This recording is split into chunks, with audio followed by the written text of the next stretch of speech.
So a study was done on aspiring entrepreneurs with full-time jobs, and they found that nearly half of this group were able to work on their business, their side hustle, for just 10 hours a week. So if you're hitting 10 hours a week and you've got a full-time job, you're doing more than most.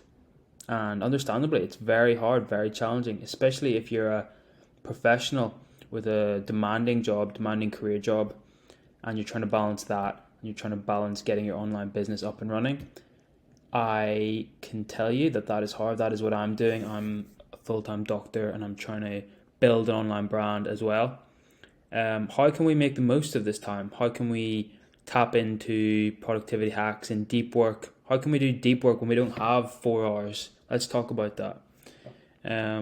So this is going to be a full course on how do we do that as busy professionals. Here's what we're going to cover today: understanding deep work and its importance, analyzing your current schedule, prioritizing and planning, enhancing focus and minimizing distractions, maintaining energy and avoiding burnout, measuring progress and adjusting your approach. So this is going to be specific for the lifestyle of a young professional who still has a full-time demanding job. We can't just have deep work willy-nilly, have a whole day, have a half day of deep work because we have a full-time job. We have other priorities in life. Let's talk about how to do that. Share the course if you think it's valuable to anyone else. You can watch this in double speed. As a tip, so what is deep work? You've probably heard of it. It's a term originally coined by Cal Newton. He's written a book on deep work. It refers to focused, uninterrupted work that pushes cognitive abilities to their limit. This type of work increases productivity, improves the quality of output, and accelerates learning, distinguishing itself from shallow work, which is the opposite. It involves minor, small, distracted tasks. And I think that's most of our life. Most of our time is spent on these small, distracted tasks. Me, certainly, as a doctor, that's what my job is. It's managing these small tasks. It's putting out fires, quote unquote. It's responding to things. Very rare is it that you have a focused period of work when you're focused on one thing. My attention is constantly changed, constantly scattered. So it's hard to come down away from work and get into deep work. And I'm sure that's the same with you as well. So what is the benefit of productivity through deep work? It allows you to complete tasks more efficiently with a higher quality by fostering a state of flow. That's the whole idea, to try and tap into this flow state. This leads to a more creative and innovative solution, ultimately contributing significantly to the progress of your side hustle. So I would argue that if you can tap into periods of deep work, tap into periods of flow state, that's really going to be the fuel for your progress of your side hustle. It cannot be built on small tasks over and over. And if it is, it's not a fulfilling way to build a business. It can lead to stress. It can lead to burnout. Whereas the benefit of deep work isn't just what you get out of it, but it's how you feel. You feel in control, you feel present, you feel like you're doing your good, deep, authentic work. So that is the benefit. The impact of deep work on your side hustle. So by consistently doing these deep work sessions will help you achieve long-term goals and drive the success of your side hustle. By regularly dedicating time to deep work, you can build the skills and expertise needed to increase your venture's growth and success. So it's very important. It's very important. And it's extremely hard to do because undistracted time is very hard, especially for us. If we were full-time working on a business, we would take so little time getting it up and running. All we would need is just schedule a deep work every day, maybe 4 hours in the morning, and we would be flying. So let's talk about, in our situations, what do we do? First of all, analyzing our current schedule. So you want to conduct a time audit, track your daily activities over a week using a time tracking app or journaling or log, Analyzing this data helps identify patterns and periods of inactivity, providing insights into where time can be better allocated. So you will find that even when you're not in your job, even when you're not traveling to your job, there will be times spent that's not productive, or not fulfilling, or not intentional. And over time, with awareness, with tracking this, you can figure out where you lose this time, which could be allocated for potential deep work or working on your side hustle. You want to eliminate these time wasting activities. So we have to be very disciplined, very strict on time wasting activities. We don't have time for this. If you didn't have a full-time job, you could have time for this. You could indulge in these distractions. It could be okay. But for us, it's an opportunity to really hone in on them and eliminate them, because we don't have time. It's not helping us. So this could include excessive social media use, unproductive meetings, multitasking. So by setting limits and boundaries, you can maximize these distractions and focus more on high-value tasks. You want to reallocate time to productive tasks. So shift your focus from low value, low yield, to high value, high yield tasks that align with your deep work goals. Creating a daily schedule that prioritizes these tasks helps ensure consistent progress and productivity. So, you want to really, I think the key there is creating a daily schedule, prioritizing. So it's like a plan, it's an intention, it's at the start of the day. You're making room for it. You're not fitting it in, but you're prioritizing it. Obviously, you have to go to work. But the next thing you want to do is, when are you going to have that time for your side hustle? When are you going to do it? What time of the day are you going to do it? Can you wake up and just bash out 2 hours, then go to your work? That's it, 2 hours a day. Can you do 1 hour a day? If you did 1 hour a day and you're going to work 5 days a week, let's say, and then you've got 2 days off where you could maybe do 3 hours a day, you're already hitting above 10 hours, and they're all focused periods of work. So that is good. So you want to prioritize and you want to plan. Differentiating tasks. So using things like the Eisenhower matrix categorizes tasks into urgent, important to non-urgent, urgent, not important, and not urgent and not important. So this helps with self-awareness and prioritizing tasks that truly matter and contribute to your long-term goals. Obviously, you don't want to spend any time doing non-urgent, non-important stuff, and also no time doing non-important but urgent stuff. You want to spend your time doing the important stuff.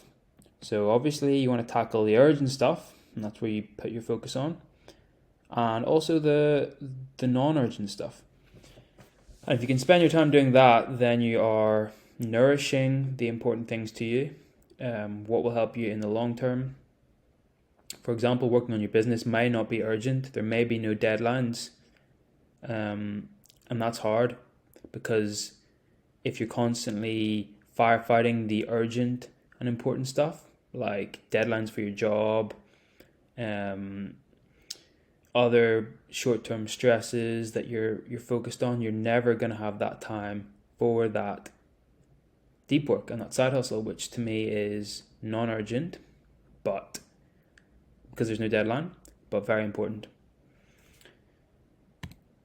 So focusing on high impact activities, identify and concentrate on activities that have the most significant impact on your side hustle's growth. So we don't have all the time in the world, but you want to spend all of the time that you do have on the stuff that's going to give you the most yield back. So this applies the Pareto principle, the 80-20 rule, which ensures you focus on the 20% of tasks that generate 80% of the results. So what is it? What's the one task that you want to focus on in your concentrated deep work?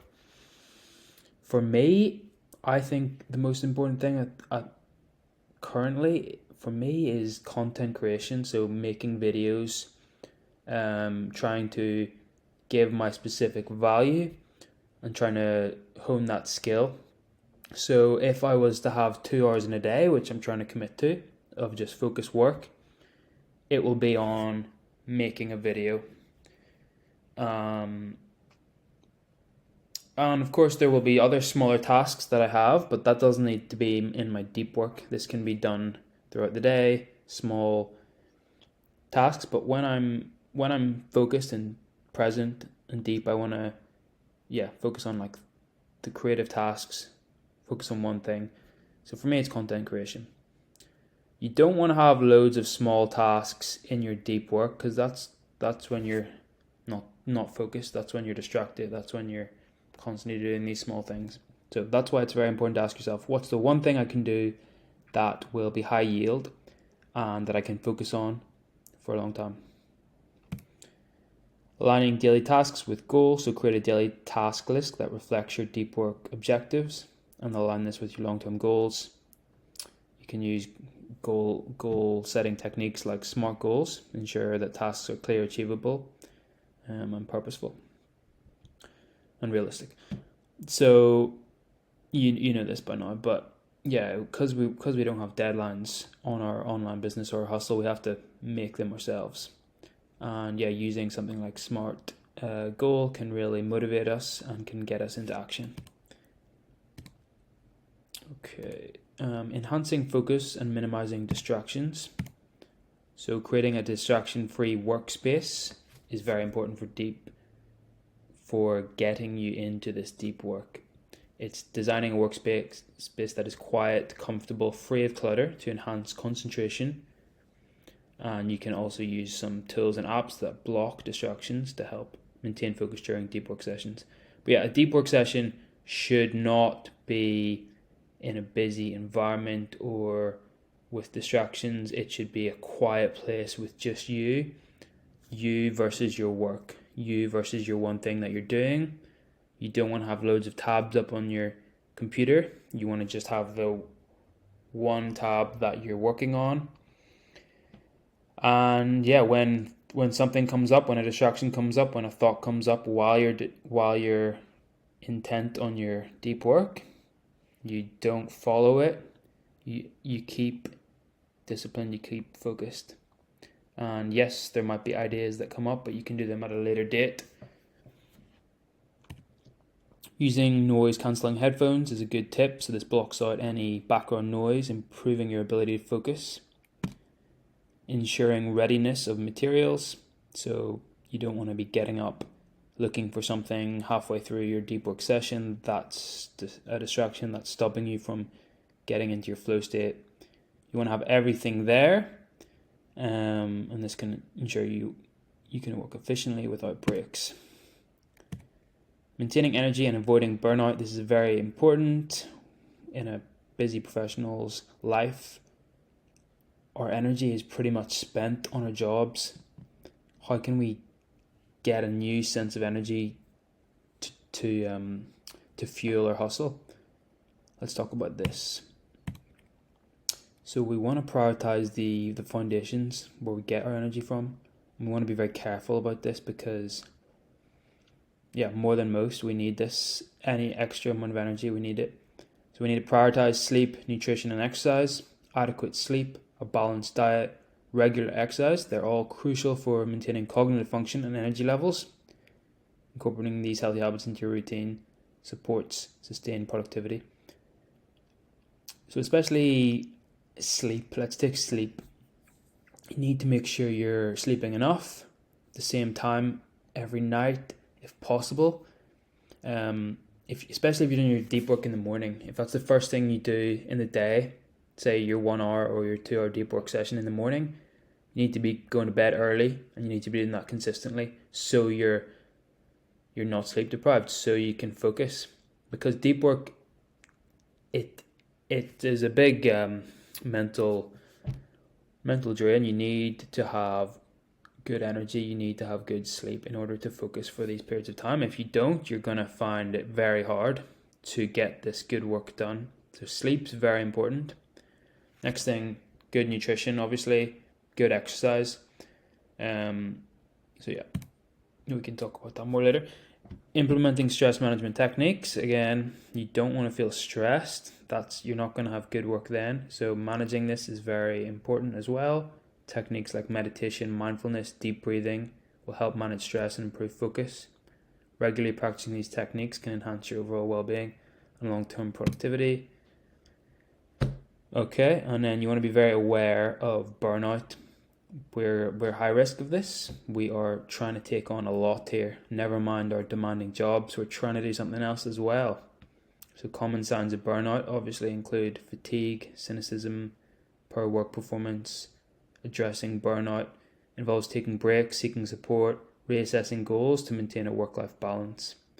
So this is the big thing we're trying to avoid, and I think we can avoid this by maximizing the time that we work, so that when we're not working, we don't have to think about work. We've done our goal. We're feeling productive in the time that we've allocated for work, for our hustle.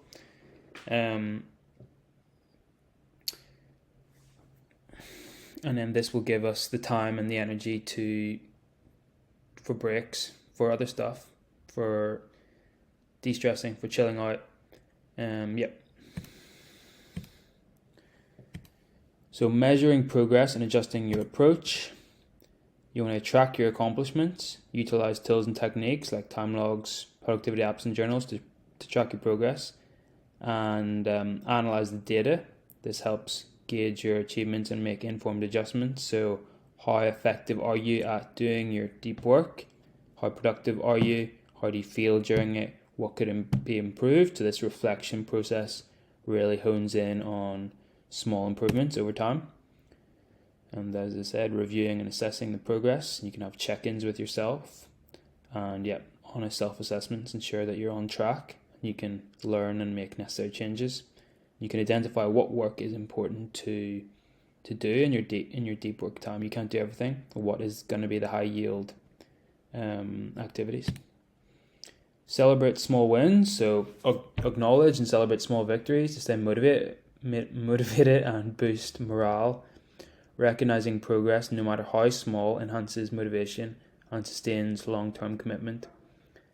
And you can do this through a process-oriented mindset as well. So you can celebrate the fact that you did 10, 12 hours of work this week, or you can reward yourself for the fact that you were focused and you were undistracted for those hours, or the fact that you were feeling pretty good and pretty productive during those hours, rather than the results, because the results will come over time, but it's about the process. It's about putting in the focused hours of deep work. So you just need to celebrate that, reward yourself, and keep up the motivation. So in summary, deep work is very challenging for us. I clearly forgot to write in the summary points, but deep work is very challenging for everyone, but for a professional, a doctor, a lawyer, an accountant, or someone that has a full-time demanding job, very hard to fit in and very hard to be fully present in. But I think it's important. I think it will save you extra time worrying about your business. It will make you more productive. And the keys are to prioritize that. Make it a schedule, make it a consistent routine. When are you doing your deep work? In the morning, in the afternoon? And you want to record it, be aware of it, monitor your progress, celebrate your wins, and over time, you'll fall in love with it because you're working, you're present, you're relaxed, you're in control, and you're not scattered. And I think a lot of people with a side hustle can be scattered and not make real progress. And you really need that deep work and executing that deep work to see that progress and to actually not feel stressed about your hustle, but to enjoy